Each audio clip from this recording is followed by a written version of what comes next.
I think we're going to get started because I got a lot to talk about. Hi guys, I'm Ron Raskin, and I have had the privilege with working with some of the most iconic brands over the last a lot of years. If you're here looking for an AI talk, you're in the wrong room. So this is one room over. This is. I know we called this Talk to Me, but we could have called it. We have T-shirts for you.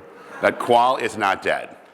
And this is the proof of Qual not being dead here. He also promised us that he had a T-shirt gun that we could use, but I didn't see that up here. I did say I had a T-shirt cannon and that. Okay, let me tell you what's going to happen today. I have this esteemed panel. You're going to get a year's supply of Gatorade, a year's supply of Haagen-Dazs ice cream, a year's supply of Daisy cottage cheese and sour cream, a year's supply of all Kraft products, and everyone gets season tickets to their favorite baseball team. So we are good, right? That's pretty much how I start most of my groups, with just a huge big lie. Okay, so we're gonna kind of go through this quickly because there's a lot to talk about. But the essence of this talk today is really about the idea of connecting through human connections in real time and in person. And so it's really a reminder to all of us that it's these human stories, it's the connections, it's the relationships that we can't really get in other places. And so, we kind of talk about, AI can tell you when people eat pizza at 2 a.m. What it doesn't tell you is if they dip it in ranch. It's those details that you get with talking to consumers real time. That's the real kind of important tool in that toolbox. And so that's really today's purpose here. And this just gives you a little bit of the flow here. We'll do a quick icebreaker, which we'll do in a second. We'll have our panel discussion segments, then we'll have closing talks. This is who really is on the panel here. So I have Kristen Sutton, who is representing Major League Baseball. I have Lindsay Clint, who's representing all things Kraft Heinz. Eric Christensen, who is with Daisy Products. Andrea, who is PepsiCo, but really all things Gatorade, Propel, Muscle Milk. And Rachel Javen right there, who is all things ice cream Haagen-Dazs. So I typically, when I do Qual, do an icebreaker, and it involves cash, because, who doesn't like free money? So this is my question to the group. Who would like to leave here with an extra $100? Raise your hand. Like, who am I talking to here? Okay, so here's how you get it. If someone stands up, this is real, if someone stands up and sings a full-ish pop song or country song or rock, but no rap, $100, who's in? Who's singing for me? Yes? Get up. Okay. Just belt it out. Do you want a mic? Oh, I love that she wants the mic. Anything, go. I'm like, okay. Oh, baby, baby. Hit me, baby, one more. We'll take it. Okay.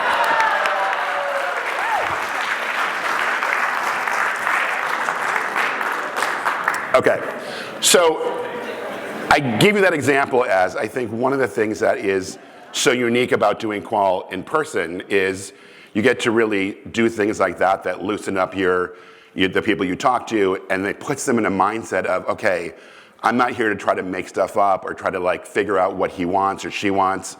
This is really kind of telling my truth, and that helps people get into that comfort zone. So I want to talk about this here, which is the role of human connection in qualitative research. And that's what I have my friends here to help us do, which is, big data is good for us. AI is good for us as additive tools to talking to people, and the human connection, that is what brings research to life. And so I wanted to give some examples of where you guys here have had Qual that have really uniquely helped you in understanding kind of what that journey is for whatever that project objective might be. So anyone have an example for the team here that wants to go first? Where Qual is really, Lindsay? No examples. No examples. Next question, please. No. Okay. I do. Yeah.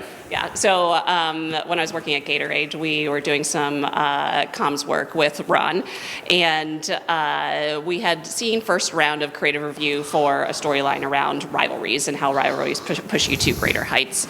And while the creative was okay, like it was okay, it was falling very flat, and we were supposed to be going into focus groups with this creative to like get feedback from consumers. And we're like, we're not ready for this yet. So we very quickly pivoted, and we had about 2 days before the focus groups, and I said, Ron, how about we give the respondents a little bit of an extra incentive and ask them to write down their rivalry story, and all we're going to do is have them read their personal rivalry story the entire 6 focus groups.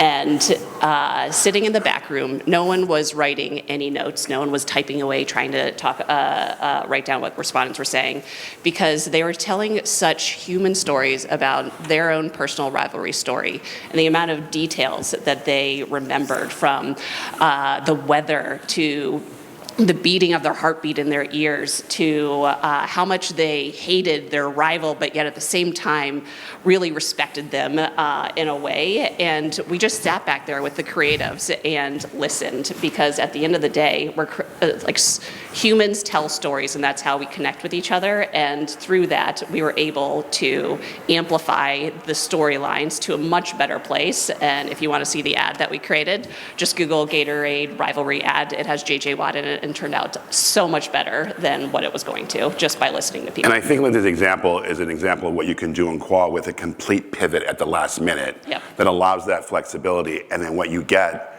are these human stories that take you to a place that wasn't where you thought you would go. Yep. Which is great. Gotta turn it on. Oh, thank you. All right, so Gatorade's popular. I could talk about that all day. I'm going to tell a story about Propel. So Propel has this insight about moms being really busy and barely finding time in their lives to work out. And I'm sure that moms or not moms in this room can think of a million ways that ad could come to life and evoke a huge eye roll and be based on, tons of cliches. And you're like, please, this woman's perfect. She's in this perfect exercise outfit, etc.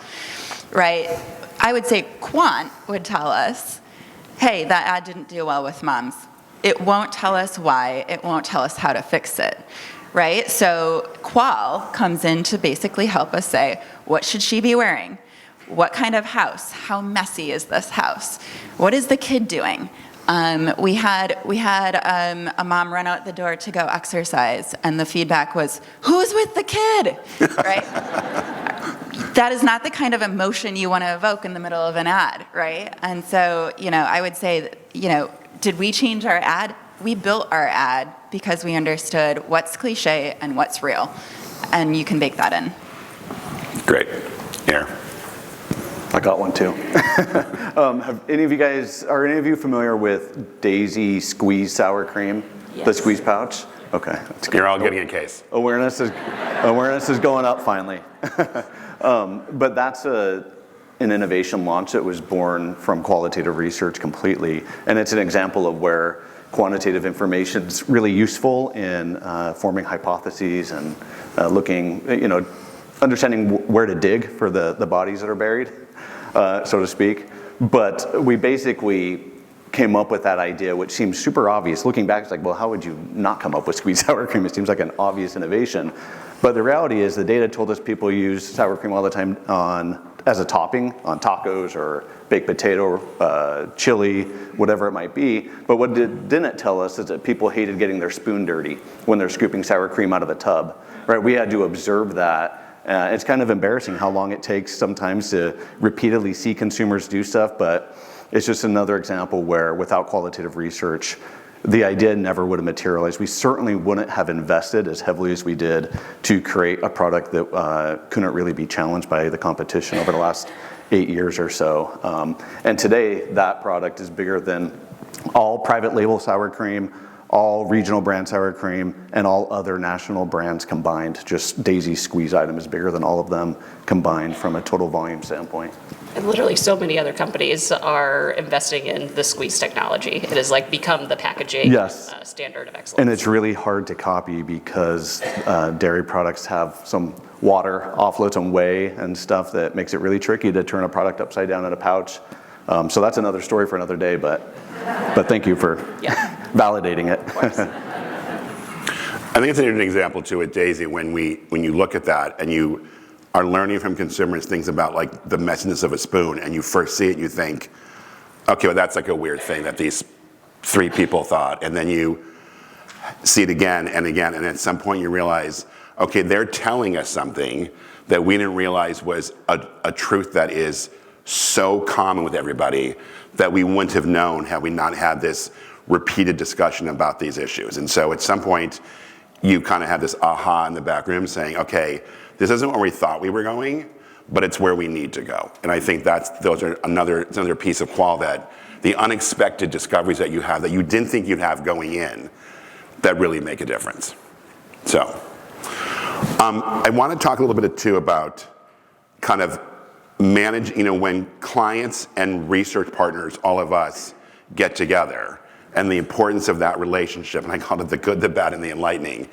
And really to ask the panel, when you're looking for a partner for you on your qual, on your research project, what do you look for? What makes a good partner for you that you say, hey, this is really who I want to partner with? I'll start there. So I've worked on many different projects over many different years. And I think the thing over time that I've learned is it really is about the person. That's not probably a surprise. You can have a dynamic, incredible moderator who brings out all those special stories. And that's really, really critical to get a group of strangers to talk about something that's very personal potentially, or potentially controversial, whatever it is. You really need to have that human connection. When I think about it, when I meet a new potential partner, I think about how are they engaging me? Are they asking me questions? Are they stimulating a deeper conversation with me? Because if they can do that with me, then they're likely able to do that with a new partner, with a group of strangers, really. So I think that's really very, very critical. And then there's, of course, it goes without saying that you need to have strategic thinking, the bright mind, the ability to piece together a lot of different insights and nuggets to bring something that's really actionable and clear to your client to help impact a business, whether it's a squeeze pouch, an amazing piece of creative, or a decision not to go forward with something that you'd already invested quite a bit on. So that's very, very important to consider, is again, that deeper understanding of human connection, and that starts first with the person.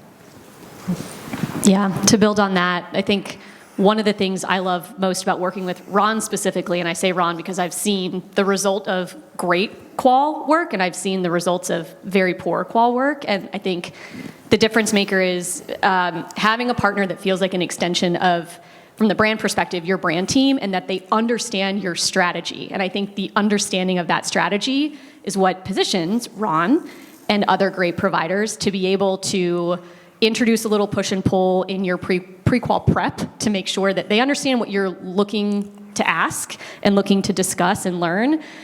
But a lot can go wrong when you get in that room and conversation starts flowing, and there's a really fine line between trying to stay on brief and suddenly becoming biased in the way questions are posed, the way the direction of the conversation is being moved, and you have to put a lot of trust in your partner and that they understand and are rooted in what the ultimate objective is, and they know where that line is, to allow some flexibility for conversation, but in a way that's still on brand. So I think, yeah. I'll go to finish. No, go for it.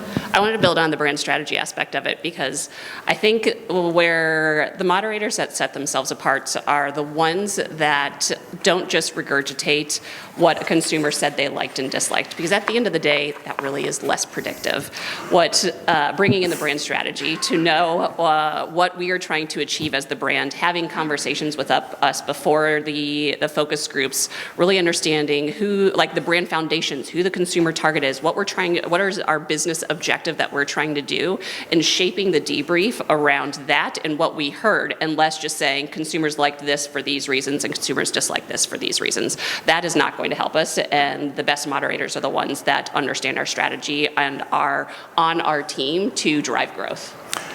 I think you guys bring up an interesting point, because I think as moderators and in qual, we sometimes have to figure out, is my client really this insights partner? Are they the brand people? And I think the answer is yes. And on the panel here, we have literally that combination of 3 insights people and 2 brand people, and Eric kind of is both. But I think how do you guys solve the issue of, look, we get hired initially by the insights person, but then it is the brand team that is the kind of architect of a lot of this discussion. And I think sometimes in our position, we're not quite sure who it's really the key driver. Yeah, it's the same team. So Lindsay and I'm at MLB now, but of the Gatorade family, Lindsay was my insights partner when I was on the campaigns team. We were building creative work, and we talked all the time about how, like, technically you're in an insights seat, but you're on the campaigns team. I mean, we are completely connected. We are one team. We are operating as the Gatorade team, not insights and marketing coming together to figure out how to make a great piece of creative. So Ron, I think you're totally right that it's, one brand client and maybe multiple touch points within that entity, but all working from the same objective and perspective. Right, and it's not just the internal client side that you're working with, Ron. Right, we're all influencing and working with partners that are external, right? Our agency partners, and agency partners may or may not at times have their own very different idea and strategy about what may or may not about where the brand is going to go.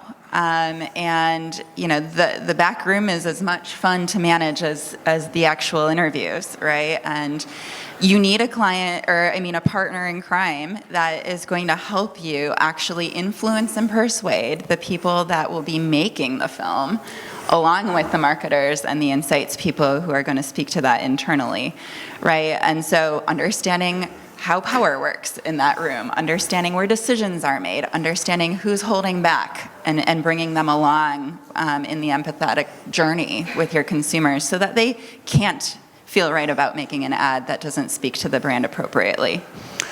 I think that piece is really critical. And so Rachel, Haagen-Dazs did a Super Bowl commercial this year for the first time. And it was a new agency for them. And it was obviously a really critical project and learning curve for all of us. And I think what was interesting in that journey is they, the client, were also getting to know this agency. I jump in doing multiple rounds of qual. This is such an important piece and so much money being spent. And then you add into that layer of celebrity discussion, so to speak. That becomes really a murky path that, as the moderator, you're suddenly navigating your insights client, your brand client, the agency, and then this unknown factor of the celebrity. And when I got a peek preview for the spot before Super Bowl, I called Rachel in this kind of, okay, that's not exactly what we showed. What the hell? And Rachel's like, calm down. Vin Diesel had a few things to say about this spot, right? And so I think there are times when we, as the kind of master of ceremonies of this project, aren't privy to everything that's happening before and after. And so it's the during that we have to really make sure gets those insights that are really key for what then follows after. And what I'll just add on that specifically is that having a very good qual partner, or just any good partner, is someone you can call who knows your brand strategy. Like, I called Ron because he was like, "What's going on, Rachel?" Because we had spent a lot of time on this. But I called him and I said, "Do you think this is going to be disruptive or a problem if something changes to this degree?" Right? because he'd been on that journey with us for so long. He understood what we were going through. We've been working on Haagen-Dazs together for 3 years now, so he knew what we were trying to achieve. And so it was very helpful, especially because of the depth of experience, again, that you have with a partner, beyond just your brand, but the other brands that they work with, to get that expertise and that insight. And that's the value also of having a sustained relationship with someone, is being able to call and say, this didn't go exactly as we thought we were going to. Do you think is going to be a risk? And the nice thing is it wasn't, for us at least.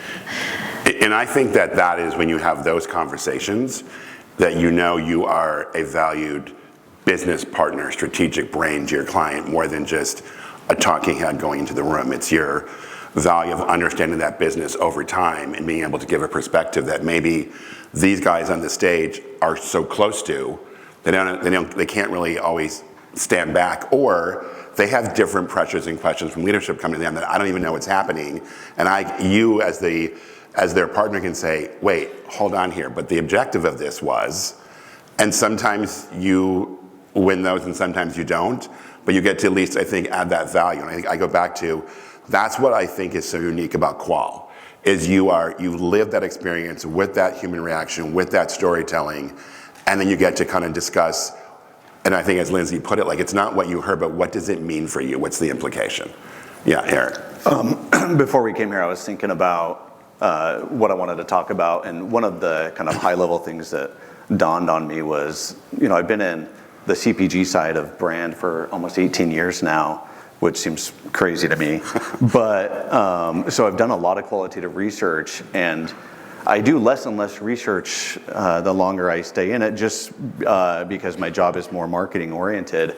But the value of qualitative has actually gone up substantially over the years. It just keeps becoming more and more important to me.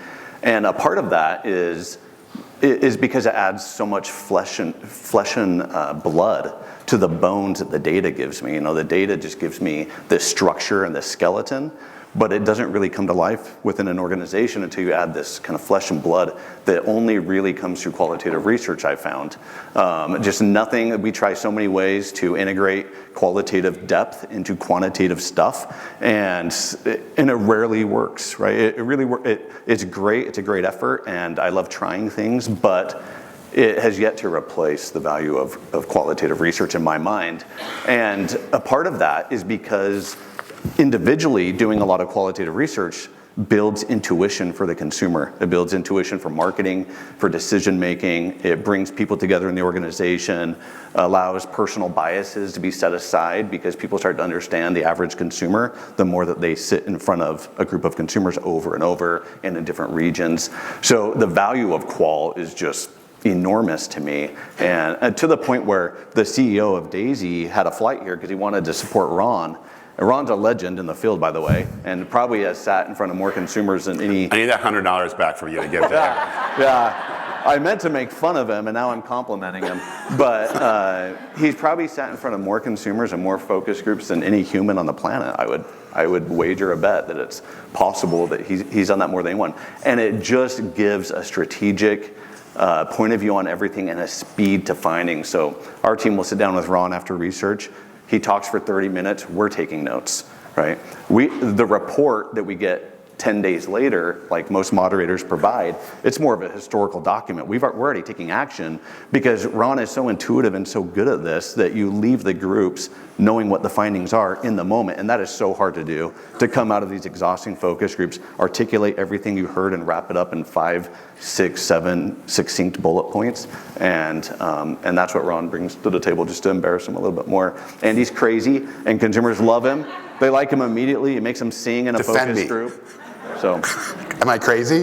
Thanks for listening to my A little bit. No, I was going to underscore what you're saying about speed of intuition. I mean, there's fast research. You're going to hear a lot about how fast AI can turn, how fast you can do things. There's nothing faster than people being able to sit in a room and make the right decision for your consumer because they understand who they're talking about, because they empathize with your consumer. And that doesn't happen, from a distance. That doesn't happen through quant data. That happens because you're sitting there with a person, a human, and interacting with them.